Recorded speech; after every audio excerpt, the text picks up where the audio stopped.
പോകരുത്. ഗസാലി ഇമാം റളിയല്ലാഹു അൻഹു പറഞ്ഞിട്ടുണ്ട്, നിങ്ങൾക്കൊരു കുഞ്ഞ് ജനിച്ചാൽ ആൺകുട്ടിയായാലും പെൺകുട്ടിയായാലും നിങ്ങളുടെ മനസ്സിൽ ഒരേ സന്തോഷമായിരിക്കണം.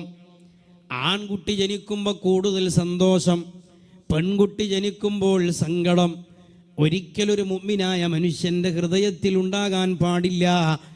കാരണം ഏത് കുഞ്ഞിനെ കൊണ്ടാണ് അള്ളാഹു രക്ഷപ്പെടുത്തുന്നത് എന്ന് പറയാൻ കഴിയില്ല. അപ്പം എല്ലാവരോടും സൽ സ്വഭാവം വേണം.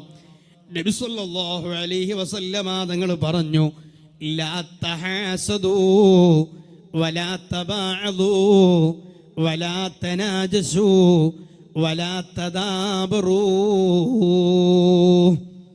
നിങ്ങൾ പരസ്പരം അസൂയപ്പെടരുത്, പരസ്പരം വിദ്വേഷത്തോടെ ജീവിക്കരുത്, വൈരാഗ്യത്തോടെ ജീവിക്കരുത്. ഏതെങ്കിലും നിമിഷങ്ങളിൽ ഒരു അകൽച്ച വന്നിട്ടുണ്ടെങ്കിൽ അത് മരണം വരെ മനസ്സിൽ കൊണ്ട് നടക്കരുത്.